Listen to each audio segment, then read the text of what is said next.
आज हम बात करने वाले हैं एक ऐसे मूवी के बारे में जो सिर्फ एक मॉन्स्टर फिल्म नहीं बल्कि एक विजुअल मास्टरपीस भी है, कॉन्ग स्कल आइलैंड। आपने किंग कॉन्ग की कई मूवीज देखी होंगी, लेकिन इस बार डायरेक्टर जॉर्डन वॉग्ट-रॉबर्ट्स ने कुछ अलग ही लेवल का काम किया है। इस वीडियो में हम लेके जाएंगे आपको फिल्म के पीछे की दुनिया में, shooting locations, sets, VFX, CGI और कैसे एक मिथिकल आइलैंड को रियलिटी बनाया गया। तो अगर आप फिल्म मेकिंग के दीवाने हो या बस इस मूवी के फैन हो तो वीडियो को एंड तक जरूर देखना। चलिए शुरू करते हैं। जब कॉन्ग का डिजिटल मॉडल बनाया जा रहा था तो वीएफएक्स टीम ने उसमें लगभग 5 लाख से ज्यादा पॉलीगॉन्स इस्तेमाल किए और सिर्फ उसके चेहरे में ही आधे से ज्यादा। ऐसा इसलिए किया गया क्योंकि मूवी में कॉन्ग के चेहरे के क्लोज अप शॉट्स दिखाए गए थे, जहां हर झुर्री और आंखों की चमक साफ नजर आनी चाहिए थी। चेहरे और त्वचा को रियल बनाने के लिए टीम ने लोकल जू का दौरा किया, जहां उन्होंने गोरिल्ला की स्किन की माइक्रो लेवल पर फोटोज ली, जिन्हें हम बहुत जूम करके देख सकते हैं। इन तस्वीरों का इस्तेमाल करके उन्होंने हाई क्वालिटी स्किन टेक्सचर तैयार किया। कॉन्ग की आंखों के अंदर तक झूम शॉट दिखाए गए थे, इसलिए उनकी आंखों का टेक्सचर और लाइटिंग भी एकदम परफेक्ट बनानी पड़ी, क्योंकि जैसे कहते हैं, eyes are the windows to the soul. Kong के शरीर पर लगभग 1.9 करोड़ बाल हैं। इन बालों को बनाना और उन्हें हिलते डुलते दिखाना बहुत ही मुश्किल का काम था।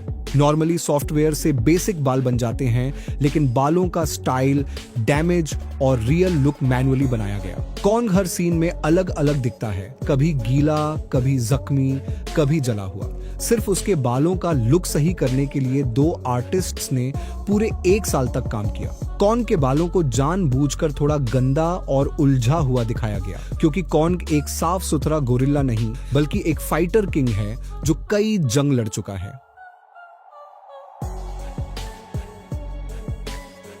इनिशियल मोशन कैप्चर सेशंस हुए टेरी नोटरी और टोबी केबल के साथ, जिन्होंने प्राइमेट परफॉर्मेंस में एक्सपर्टीज है। इनके मोशन कैप्चर का उपयोग रेफरेंस के लिए हुआ, लेकिन फाइनल एनिमेशन मोस्टली की फ्रेम एनिमेशन से किया गया। की फ्रेम एनिमेशन का मतलब होता है एनिमेटर्स खुद मैन्युअली हर मूवमेंट को डिजाइन करते हैं और इसमें इमोशन डालना सबसे बड़ा चैलेंज होता है। जैसे जब कॉन्ग दुखी होता है या गुस्सा होता है तो सिर्फ उसके एक्सप्रेशंस और बॉडी लैंग्वेज से ही सब दिखाना पड़ता था, क्योंकि वो बोल नहीं सकता।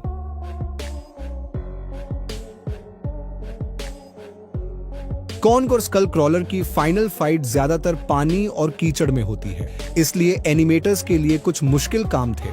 जब कॉन्ग या दूसरा क्रीचर पानी में गिरता है तो पानी का स्प्लैश बिल्कुल असली लगे। जब क्रीचर कीचड़ में घूमता है तो कीचड़ उसके बालों से चिपकना चाहिए। लाइट, शैडो और पानी की लाइन, सब कुछ क्रीचर्स के साइज के हिसाब से सही दिखना चाहिए।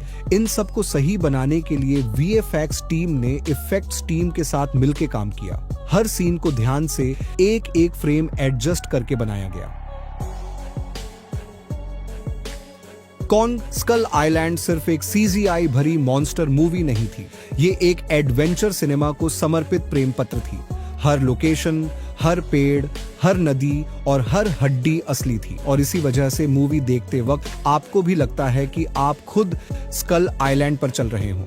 डायरेक्टर जॉर्डन का विजन बिल्कुल क्लियर था। वो चाहते थे कि स्कल आइलैंड एक ऐसी जगह लगे जो हमारे वर्ल्ड का हिस्सा हो, लेकिन थोड़ी सरयाल हो, मतलब असली भी लगे और सपना जैसी भी। उन्होंने साफ कहा कि वो ग्रीन स्क्रीन या सीजीआई सेट्स नहीं चाहते थे। इसके बजाय उनका प्लान था कि फिल्म को रियल वर्ल्ड लोकेशंस में शूट किया जाए। इसलिए उन्होंने चुना हवाई, ऑस्ट्रेलिया और वियतनाम, 3 ऐसे देश जिनकी नेचुरल लोकेशंस एक दूसरे से अलग दिखती हैं, और जब इनको मिलाया गया तो बना एक खूबसूरत, खतरनाक और मायावी स्कल आइलैंड। लेकिन सबसे इंप्रेसिव और स्कैरी सेट बना बोनयार्ड।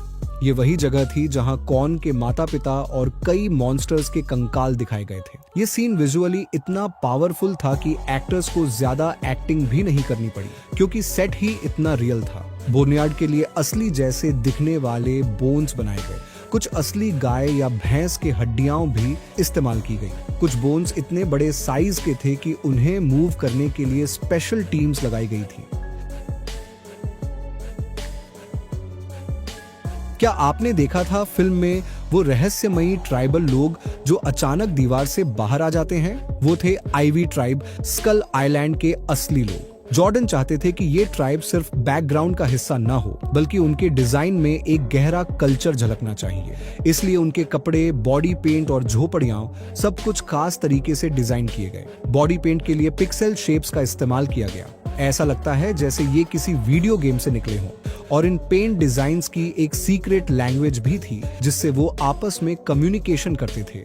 एक तरह का कैमोफ्लाज सिस्टम भी था। एक दिन जब आईवी ट्राइब के एक्टर्स सेट पर थे, तब 70 मेकअप आर्टिस्ट्स उनके लुक को बनाने में बिजी थे। हर एक्टर पर 3 से 4 लोग काम कर रहे थे। सोचिए कितना डेडिकेशन था।